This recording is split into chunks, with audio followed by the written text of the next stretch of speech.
உங்கள் அனைவருக்கும் ஆண்டவராகிய இயேசு கிறிஸ்துவின் நாமத்தினாலே அன்பின் வாழ்த்துக்களை மகிழ்ச்சியோடு கூட தெரிவித்துக் கொள்கிறேன்.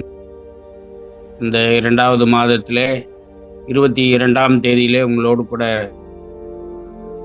இந்த ஜூம் மீட்டிங் மூலமாக உங்களை பார்ப்பதிலே, உங்களோடு கூட பேசுவதிலே மிகுந்த மகிழ்ச்சி அடைகின்றேன். இழப்பிலும் இறைவன் உங்களோடு கூட இருக்கிறார் என்கிற அந்த கூற்றுக்கிணங்க தன்னுடைய வாழ்க்கையிலே தன்னை ஒப்பு கொடுத்து மிகப்பெரிய எழுப்புதலை உண்டாக்கின அருமையான மிஷனரி அடா லீ என்பவர்களை குறித்து இந்த நாளிலே நாம் தியானிக்க இருக்கிறோம். இருந்த இடத்திலே கண்களை மூடி தலைகளை தாழ்த்தி ஆண்டவர் இந்த அருமையான மிஷனரியின் மூலமாக நம்முடைய வாழ்க்கையிலே ஒரு எழுப்புதலை கொண்டு வரும்படியாக நாம் ஜெபிப்போம். எங்களை அதிகமாக நேசிக்கிற எங்கள் நல்ல ஆண்டவரே, அனுதினமும் அதிகாலையிலே உம்முடைய சமூகத்திலே காத்திருந்து மிஷனரிகளுடைய வாழ்க்கையை தியானிக்கவும் அதிலிருந்து அநேக காரியங்களை நாங்கள் கற்றுக்கொள்ளவும் பெற்றுக்கொள்ளவும் தேவரீர் பாராட்டி வருகிற கிருபை இறக்கங்களுக்காக நாங்கள் உமக்கு நன்றி செலுத்துகிறோம். இந்த நாளிலும் எங்களோடு கூட நீர் பேசும்படியாக எங்களை தாழ்த்தி ஒப்புக் கொடுக்கிறோம். நீர் பேசும், நாங்கள் கேட்க, மிஷனரி வாழ்க்கையில இருந்து நாங்கள் அநேக காரியங்களை கற்றுக்கொண்டு தொடர்ந்து தைரியமாய் முன்னேறி செல்ல தேவன் எங்களுக்கு இரக்கம் பாராட்ட வேண்டும் என்று நாங்கள் உம்மை நோக்கி பார்க்கிறோம். அடியனை மறைத்துமை வெளிப்படுத்தும், நீரே மகிமைப்படும். இயேசு கிறிஸ்துவின் இன்ப நாமத்தில் ஜெபிக்கிறோம் ஜீவனுள்ள நல்ல பிதாவே, ஆமேன். அருமையானவர்களே, 23/3/1856 ஏறத்தாழ நான் பிறந்த ஆண்டுக்கு முன்பதாக 100 ஆண்டுகளுக்கு முன்பதாக பிறந்த ஒரு மிஷனரியை குறித்து இந்த நாளிலே நாம் பார்க்க இருக்கிறோம். அருமையான மிஷனரியினுடைய பெயர் அடா லீ என்பது. இவர் 1856ஆம் ஆண்டு வெஸ்ட் வெர்ஜீனியா, அமெரிக்கா என்ற இடத்துல பிறக்கிறார். செல்வ செழிப்புள்ள குடும்பத்திலே பிறந்த அருமையான இந்த அன்பு சகோதரி கர்த்தருக்குள்ளாக திடப்பட்டவராய், பலப்பட்டவராய், ஆண்டவருக்கென்று தன்னுடைய வாழ்க்கையை ஒப்பு கொடுத்தவராக வாழ்ந்த ஒரு மிகப்பெரிய மிஷனரி ஆவார். இவருடைய வாழ்க்கையை குறித்து பார்க்கும்போது அதிக சோகங்களும் அதிக இழப்புகளும் அதிகமாக இருந்த நிலையிலும் கூட கடைசி வரைக்கும் கர்த்தருக்கென்று தன்னை ஒப்பு கொடுத்து கர்த்தருக்காக வாழ்ந்த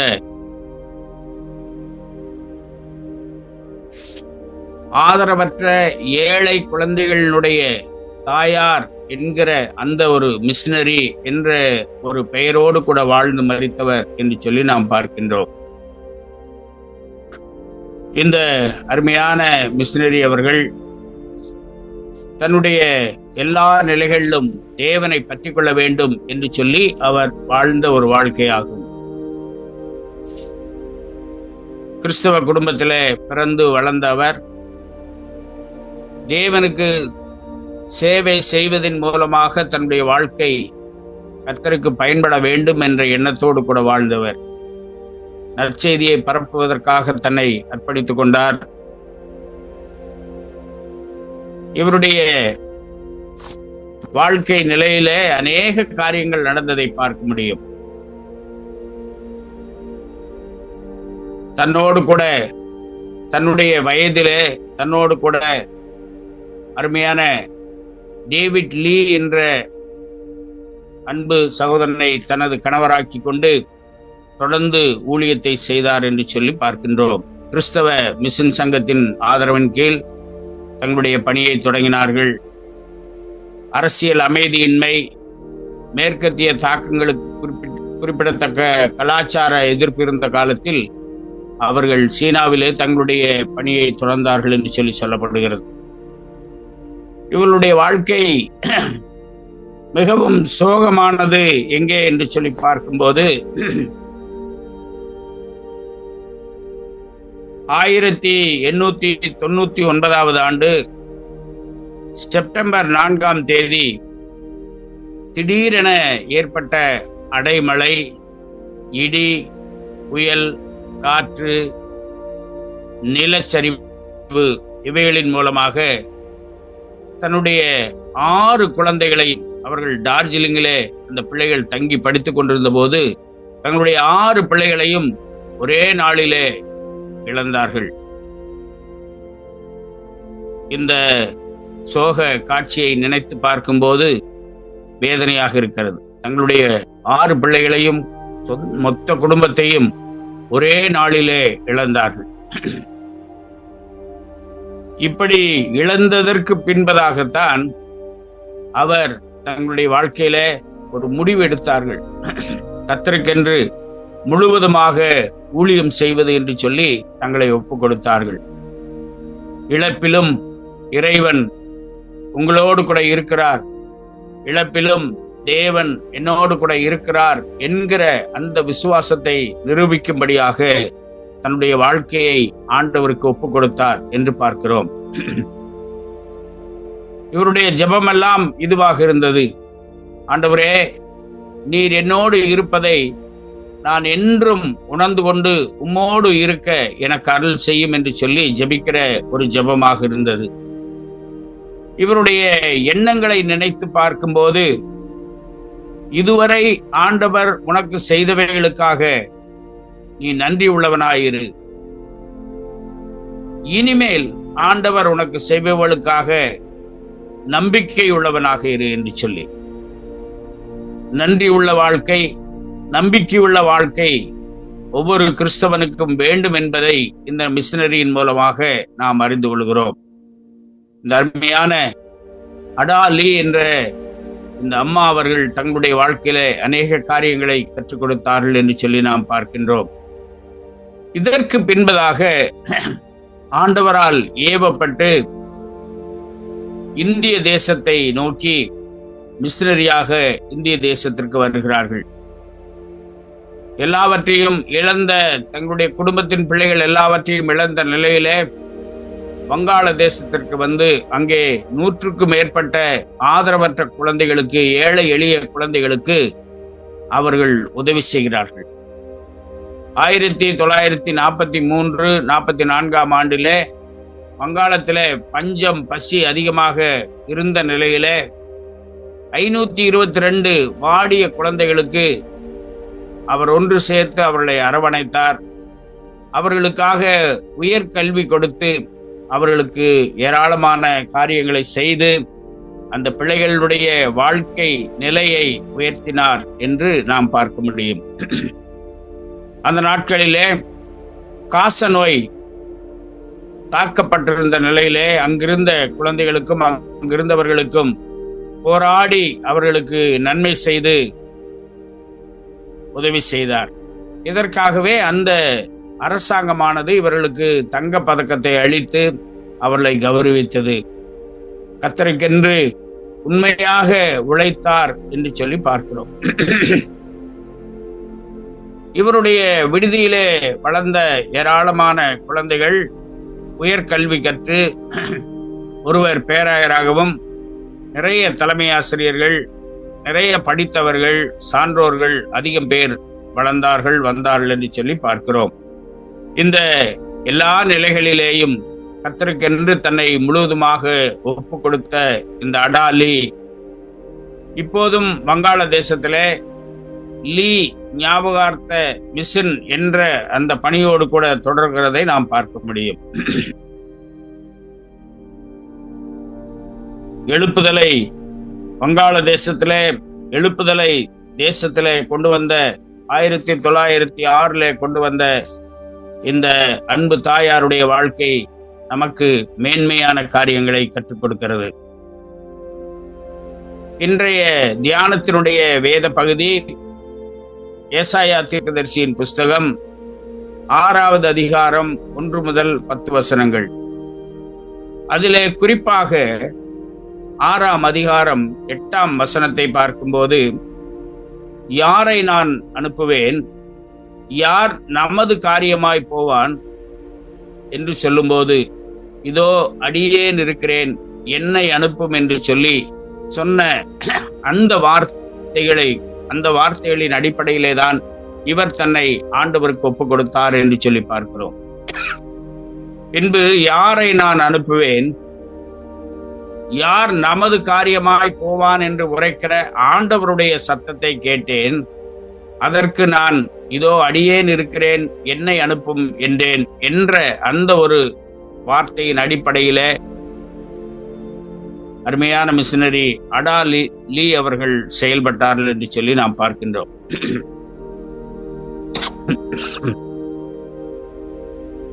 அடா லீயினுடைய சுவிசேஷ பணிகளை குறித்து பார்க்கும்போது, அவருடைய பணிகளை குறித்து பார்க்கும்போது, நற்செய்தியை அறிவிப்பதில் துணிச்சலுடன் செயல்படுவதற்காக அறியப்படுகிறார். பொது இடங்கள், வீடுகள் மற்றும் பெரிய பெரிய கூட்டங்களிலே பிரசங்கித்து கிறிஸ்துவை பற்றி கேள்விப்படாத பலரை அவர் சென்றடைந்தார். அவருடைய நோக்கமெல்லாம் கிறிஸ்துவை குறித்து அறிவிப்பதாகவே இருந்தது. கல்வி மற்றும் பயிற்சி என்ற நிலையிலே இவருடைய அடிப்படை எண்ணமானது வாழ்க்கையை மாற்றுவதற்கு கல்வி மிகவும் அவசியம் என்பதை உணர்ந்த அவர் நிறைய பள்ளிகளை நிறுவி, குறிப்பாக பெண்களுக்காக அயராது உழைத்த ஒரு அன்பு பெண்மணி ஆவார். இவருடைய இலக்கிய பங்களிப்புகளை நாம் பார்க்கும்போது ஒரு சிறந்த எழுத்தாளராகவும் இருந்தார். ஒரு மிஷனரியாக தனது அனுபவங்களை அவரது புத்தகங்களும் கடிதங்களும் விவரிக்கின்றன. அவை வெளிநாட்டிலே பணியாற்றுவதின் மகிழ்ச்சிகள் மற்றும் சவால்களை வெளிச்சம் போட்டு காட்டின. அவரது எழுத்துக்கள் பலரை மிஷன்களுக்காக செபிக்கவும் ஆதரிக்கவும் தூண்டின. தன்னுடைய கணவருடைய மரணத்திற்கு பின்பு அடா தன்னுடைய மிஷன் பணியை தொடர்ந்தார். குறிப்பிடத்தக்க அர்ப்பணிப்பை காட்டினார். தனது எழுத்து, பேச்சு, ஈடுபாடுகள் மற்றும் மிஷனரி அமைப்புகளுக்காக ஆதரவை திரட்டி அவர்களுக்காக தொடர்ந்து பாடுபட்டு வந்தார் என்று சொல்லி நாம் பார்க்கின்றோம். இவருடைய பிறப்பு 23/3/1856 என்று இருந்த அந்த நிலையில அவருடைய இறப்பு 11/6/1948 ஆண்டிலே அவர் மரித்தார். ஆனால் இன்றும் நம்மோடு கூட பேசிக் கொண்டிருக்கிறார்.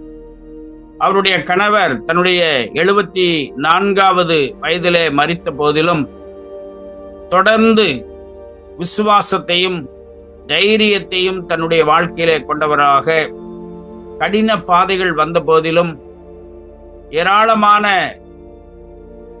தடங்கல்கள் வந்த போதிலும் இடைவிடாமல் தேவ சமூகத்திலே காத்திருந்து தேவனுக்கென்று உழைத்த ஒரு அன்பு மிஷனரி ஆவார். அவருடைய வாழ்க்கையில இப்படியாக சொல்லுகிறார்: India are heaven, whichever be thy will be done, O my father என்று சொல்லி தன்னை ஒப்பு கொடுக்கிற ஒரு வாழ்க்கை வாழ்ந்த ஒரு அன்பு சகோதரியாக இருந்தார் என்று சொல்லி நாம் பார்க்கின்றோம். அடாவினுடைய வாழ்க்கையை பாதித்த வேத வசனம் நான் ஏற்கனவே சொன்னபடி ஏசாயா தீர்க்கதரிசியின் புஸ்தகம் 6வது அதிகாரம் 8வது வசனம், நமது காரியமாக யார் போவான் என்று கேட்ட கேள்விக்கு உடனடியாக தன்னை ஒப்பு கொடுத்த ஒரு மிஷனரி தான் அடா லீ என்று சொல்லி நாம் பார்க்கின்றோம். அருமையானவர்களே, தங்களுடைய வாழ்க்கையிலே இழந்த நிலையிலே தங்களை ஒப்பு கொடுத்து வாழ்ந்த அநேகரை நாம் வேதத்திலே பார்க்கிறோம். யோபுவினுடைய வாழ்க்கையை பார்க்கும்போது எல்லாவற்றையும் இழந்த போது கர்த்தர் கொடுத்தார், கர்த்தர் எடுத்தார், கர்த்தருடைய பரிசுத்த நாமத்துக்கு ஸ்தோத்திரம் என்று சொல்லி ஒரு நன்றியுள்ள இருதயத்தை காண்பித்த யோபுவை நாம் வேதத்திலே வாசிக்கிறோம். அடா லீ வாழ்க்கையும் கூட அப்படித்தான். எல்லாவற்றையும் இழந்தேன் என்பதல்ல. நான் நன்றியுள்ள இருதயத்தோடு தேவன் எனக்கு கொடுத்த ஜீவனை கொண்டு அவருக்காக உழைப்பேன் என்று சொல்லி தன்னை ஒப்புக் கொடுத்தார். தாவீது தான் இழந்த எல்லாவற்றையும் கர்த்தருக்குள்ளாக திடப்படுத்திக் கொள்ளுகிற ஒரு காரியத்தை குறித்து பார்க்கிறோம். தாவீது தன்னை தேவனிடத்திலே திடப்படுத்திக் கொண்டான் என்று வேதத்திலே வாசிக்கிறோம். இழப்பு மனிதனுடைய வாழ்க்கையிலே வரும்போது நாம் எப்படி செயல்படுகிறோம் என்பதை இந்த நாளிலே யோசித்து பார்க்கும்படியாக ஆண்டவர் நம்மை அழைக்கிறார். பாடுகளும் வேதனைகளும் வருத்தங்களும் கஷ்டங்களும் வரும்போது, இழப்புகள் வரும்போது, நம்முடைய கண்களுக்கு முன்பதாக எல்லாவற்றையும் இழந்து விட்டோம் என்ற நிலை நமக்கு இருக்கிறதா? அல்லது இந்த இழந்த நிலையிலும் ஆண்டவர் என்னை விட்டுவிடவில்லை, ஆண்டவரை ஒரு நாளும் நான் இழக்க மாட்டேன், அவர் என்னோடு கூட இருக்கிறார் என்கிற எண்ணம் நம்முடைய வாழ்க்கையிலே இருக்கும்படியாக கர்த்தர் இன்றைக்கு நம்மோடு கூட பேசுகிறார். என்னுடைய வாழ்க்கையிலே பல முறை இந்த காரியங்களை நான் அனுபவித்திருக்கிறேன். என்னுடைய குடும்பத்தார் ஆண்டவரை அறிந்து கொள்ளாமல் இருந்த காலம், முதலாக ஆண்டவரை அறிந்து கொண்ட அந்த நாட்களிலே தொடர்ந்து கர்த்தர் எனக்கு செய்த எல்லா நன்மைகளை நான் நினைத்து பார்த்து ஆண்டவருடைய கிருபையிலே நான் வளர்ந்தேன். நான் ஒன்றுமில்லாதவன். எல்லா நிலைகளிலேயும் எந்த நிலையை வைத்து பார்த்தாலும் எதிலும் குறிப்பிடத்தக்க நிலை இல்லாத அந்த சூழலிலே ஆண்டவர் என்னை கண்டார், என்னை தெரிந்து கொண்டார். அநேக தேவனுடைய பிள்ளைகளின் மூலமாக எனக்கு உதவி செய்தார். கடந்து வரும்போது வாழ்க்கையிலே சில பாடுகள், சில இழப்புகள் வந்தபோது என்னோடு கூட இருந்தவர்கள், என்னுடைய சொந்த குடும்பத்தார், ஆண்டவரை நம்பி இருந்தாயே என்ன நடந்தது என்று சொல்லி கேட்கிற அந்த கேள்விகளுக்கெல்லாம் எனக்கு இருந்த ஒரே பதில், ஆண்டவரே நீர் இருக்கிறீர், எனக்கு போதும் என்று சொல்லி ஆண்டவரை இறுக பற்றி கொள்ளுகிற அந்த ஒரு கிருபையை, அந்த ஒரு இரக்கத்தை, அந்த ஒரு அன்பை ஆண்டவர் எனக்கு கொடுத்தார். இதுவரைக்கும் அவருடைய கிருபையிலே நிலைத்திருக்கும்படியாக ஆண்டவர் உதவி செய்து வருகிறார். ஆம், அருமையான தேவ ஊழியர்களே, நம்முடைய வாழ்க்கையிலே பாடுகள் வருவது என்பது தவிர்க்க முடியாதது, இழப்புகள் வருவது என்பது தவிர்க்க முடியாதது.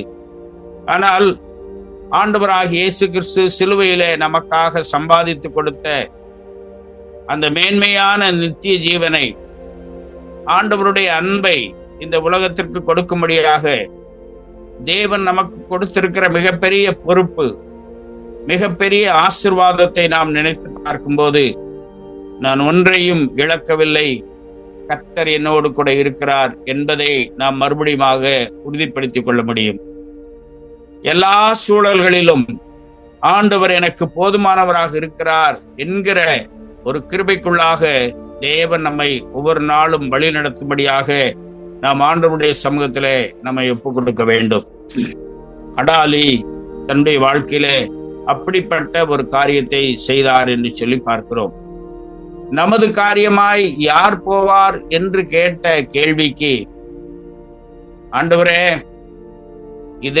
இதோ அடியே நான் இருக்கிறேன், என்னை அனுப்பும் என்று சொல்லி அவர் இந்திய தேசத்திலே வந்து பாடுபட்டார் என்று பார்க்கிறோம். நாம் கற்றுக்கொள்ள வேண்டிய சில காரியங்கள் என்று பார்க்கும்போது, அடாலி மிஷனரியின் மூலமாக சில காரியங்களை நாம் கற்றுக்கொள்ள முடியும். முதலாவதாக, நற்செய்தியை பகிர்ந்து கொள்வதில் தைரியமாக இருக்க வேண்டும் என்பது. தான் அழைக்கப்படக்கூடிய இடங்கள் எல்லாம் அடாலி தேவனுடைய அன்பை பகிர்ந்து கொள்வதன் மூலமாக தன்னுடைய விசுவாசத்தில் மிகவும் தைரியமாக இருந்தார் என்பதை அடாலி அவர்களின் மூலமாக நாம் கற்றுக்கொள்ள முடியும். நம்முடைய ஊழியத்திலே, நம்முடைய அழைப்பிலே தேவன் நமக்கு கொடுக்கக்கூடிய, ஆண்டவர் நமக்கு கொடுக்கக்கூடிய எல்லா சூழல்களிலும் கிறிஸ்துவை அறிவிப்பதிலே, கிறிஸ்துவின் அன்பை அறிவிப்பதிலே நாம் விசுவாசத்திலே தைரியமாக இருக்கும்படியாக அழைக்கப்படுகின்றோம். அடாலி தன்னுடைய வாழ்க்கையில கல்வி மற்றும் பயிற்சி அளிப்பதிலே தன்னை முதலீடு செய்து கொண்டார். தன்னுடைய வாழ்க்கையில தேவைப்படுபவர்களை மேன்மைப்படுத்தக்கூடிய முயற்சிகளை ஆதரிப்பதன் மூலமாக மற்றவர்களுக்கு நம்பிக்கை அளிக்கும்படியாக கர்த்தர் நம்மை அழைக்கிறார் என்பதை தர்மையான மிஷனரி மூலமாக நாம் அறிந்து கொள்ள முடியும். அநேக இடங்களில் ஏழை ஆதரவற்ற பெண்களுக்கு பயிற்சி கொடுத்து, ஏழை ஆதரவற்ற சிறார்களுக்கு பயிற்சி கொடுத்து, அவர்களுக்கு உயர் கல்வி கொடுத்து ஏராளமான காரியங்களை அவர் செய்தார். இந்த 1943-44 ஆண்டிலே மிகப்பெரிய பஞ்சத்தினால் பசியினால் வாடின 522 குழந்தைகளை தன்னுடைய குழந்தைகளாக அவர் எடுத்து அரவணைத்தார் என்று நான் சொன்னேன். இந்த குழந்தைகள் உயர்கல்வி கற்றார்கள், அவருடைய வாழ்க்கை மேம்பட்டது. இன்றைக்கும் ஆண்டவருக்கு சாட்சியாக வாழுகிற வாழ்க்கை இவர்கள் மூலமாக பெற்றுக்கொள்ளப்பட்டது என்று பார்க்கிறோம். நாமும் கூட ஒருவேளை இந்த நாட்களிலே நம்முடைய ஒரு சிறிய ஆறுதலான வார்த்தை, ஒரு சின்ன தாழ்மையான ஜெபம், ஒரு சின்ன ஊக்கப்படுத்துதல், ஒரு குடும்பத்தை சந்தித்து அவர்களோடு கூட அவர்களுடைய தேவைகளை காது கொடுத்து கேட்டு கர்த்தர் உங்களுக்கு உதவி செய்வார் என்று சொல்லி அவர்களை தேற்றும் காரியங்கள், சின்ன ஒரு உதவி, இவைகள் எல்லாம் பிற்காலத்திலே அவர்களுடைய வாழ்க்கையில மிகப்பெரிய ஆசீர்வாதத்தை கொண்டு வரும் என்பதிலே ஒரு மாற்று கருத்தும் இல்லை. நாம் சோர்ந்து போக வேண்டாம். நாம் செய்கிற சின்ன சின்ன ஊழியங்கள், கர்த்தருக்கென்று நாம் செய்கிற சின்ன சின்ன ஊழியங்கள் பின்னாட்களிலே தேவனை மகிமைப்படுத்துகிற, தேவனுக்கு சாட்சியாக நிற்கிற ஒரு காரியமாக மாறும் என்பதிலே சந்தேகமே இல்லை. மூன்றாவதாக இவர்கள் மூலமாக நாம் கற்றுக்கொள்ளக்கூடிய காரியம், கடினமான காலங்களில் தேவனை நம்புவது. சவால்களை எதிர்கொள்ளும் போது தேவன் உண்மையுள்ளவர் என்பதை அறிந்து தேவனுடைய பலத்தை நம்புவதற்கு இந்த அடாவினுடைய வாழ்க்கை, அடாலி அவர்களுடைய வாழ்க்கை ஒரு முன்மாதிரியாக, ஒரு தைரியத்தை கொடுக்கிறதாக இருக்கிறது. 6 குழந்தைகளை இழந்து விட்டேன், இனி என்ன இருக்கிறது, மொத்த குடும்பத்தையும் இழந்து விட்டேன் என்று சொல்லி அவர்கள் சோர்ந்து போய் உட்கார்ந்து விடவில்லை. அதற்கு பின்புதான் அவர்களுடைய வாழ்க்கையில தேவனை குறித்த, தேவனுக்கென்று வாழ வேண்டும் என்ற அந்த ஒரு நம்பிக்கை, அந்த ஒரு தைரியம் அவர்களை முன்னெடுக்கிறது என்று சொல்லி பார்க்கிறோம். அருமையானவர்களே, இந்த நாட்களிலே தேவனுக்கென்று உழைப்பதிலே சில பாடுகள், சில காரியங்கள் வந்த போதிலும் கூட கர்த்தருக்கென்று நான் என்னை ஒப்பு கொடுத்து விட்டேன், அவருக்காக வாழுவேன் என்கிற விஷயத்திலே நாம் தைரியமாக முன்னேறி செல்ல வேண்டும் என்பதை இந்த நாட்களிலே கற்றுக்கொள்கிறோம். 4வதாக, தேவனுடைய அழைப்புக்கு அவர் கீழ்ப்படிந்தார். மிஷன்கள் மூலமாகவோ அல்லது உள்ளூர் ஊழியத்தின் மூலமாகவோ அல்லது அன்றாட நாம் செய்யக்கூடிய இரக்க காரியங்கள், தானங்கள், தர்மங்கள், அன்பின் வார்த்தைகள், ஒப்பு கொடுத்தலின் வார்த்தைகள், இவைகளின் மூலமாக தேவனை பிரியப்படுத்துபவர்களாக இருக்க வேண்டும் என்பதையும் நாம் கற்றுக்கொள்கிறோம். இதோ நான் இருக்கிறேன், என்னை அனுப்பும் என்று சொன்ன அந்த வார்த்தை தேவனை பிரியப்படுத்தது, தேவனை பிரியப்படுத்தினது, தேவனுக்கு அது மகிழ்ச்சியை கொடுத்தது என்று சொல்லி நாம் பார்க்கின்றோம். கிறிஸ்துவுக்குள் அருமையான தேவ ஊழியக்காரர்களே, கல்வாரி திருச்சபையின் மூலமாக நமக்கு கொடுக்கப்பட்டிருக்கிற மிகப்பெரிய ஊழியத்தை செய்து வரும்படியாக, ஆச்சரியப்படும்படியாக, அதிசயத்தக்க விதமாக கல்வாரி சேப்பல் ஊழியங்களை செய்து வருகிற உங்களுடைய வாழ்க்கையிலே, நம்முடைய வாழ்க்கையிலே தேவன் மிகப்பெரிய அற்புதங்களை செய்வார் என்பதிலே எந்த விதமான சந்தேகம் இல்லை. சாதாரணமாக இருந்த இந்த சிலம் பகுதிகளிலே அங்கே அவர்களோடு கூட சேர்ந்து வாழ்ந்து அப்படிப்பட்ட ஒரு சூழல்ல இருந்தவர்களை உயர்த்தும்படியாக நாம் செய்த காரியங்களை நினைத்து பார்க்கும்போது அதை நினைக்காமல் இருக்க கர்த்தர் அநீதி உள்ளவர் அல்லவே என்பதை நாம் நினைவில் கொள்ளுவோம். இப்போதும் கல்வாரி சேப்பல் ஊழியங்களில் நடக்கக்கூடிய எல்லா காரியங்களுக்காக நாம் கர்த்தருடைய சமூகத்தில் ஜெபிப்போம். இன்னும் ஏராளமான காரியங்களை தேவன் செய்யும்படியாக ஆண்டவர் கிருபை செய்வார். அருமையான அண்ணன் அவர்களுக்காகவும் அன்பு பிள்ளைகள் 3 பேரும் அவரவர்கள் வெவ்வேறு சூழல்களில் வெவ்வேறு காரியங்களை செய்யும் போது தேவன் அவர்களுக்கு தேவையான கிருபையும் ஞானத்தையும் நம்பிக்கையும் இரக்கத்தையும் தரும்படியாக நாம் ஆண்டவருடைய சமூகத்திலே ஜெபிப்போம். எல்லா ஊழியர்களும் அவரவர்களுடைய பகுதிகளிலே அவரவர்களுடைய தேவைகளை சந்திக்கும்படியாக தேவன் அற்புதங்களை செய்வார் என்கிற விசுவாசத்தோடு கூட தொடர்ந்து ஊழியங்களை செய்ய தேவன் உதவி செய்வார் என்பதிலே எந்த விதமான சந்தேகமில்லை. இந்த நாட்களிலே இப்படிப்பட்ட ஒரு அருமையான அதிகாலை தியானத்தை கொடுத்த ஆண்டவருக்கு நன்றி சொல்லுவோம். விசேஷமாக இந்த நாட்களில் இன்றைக்கு 22வது நாள் என்று சொல்லும் போது ஜனவரி 31 நாட்கள், இன்றைக்கு ஒரு 22. இவ்வளவு மிஷனரிகளை குறித்து நாம் தியானிக்க ஆண்டவர் உதவி செய்திருக்கிறார். இரத்த சாட்சிகளை குறித்து நாம் தியானிக்க ஆண்டவர் உதவி செய்திருக்கிறார். நம்முடைய வாழ்க்கை ஆசீர்வதிக்கப்படும். கர்த்தர் நம்மோடு கூட இருந்து நம்மை வழி நடத்துவார். தொடர்ந்து தேவ கிருபை தேவ ஒத்தாசை நம்மோடு கூட இருப்பாராக. நம்முடைய குடும்பங்களை கர்த்தர் பார்த்து உயர்த்தி ஆசீர்வதிப்பார்.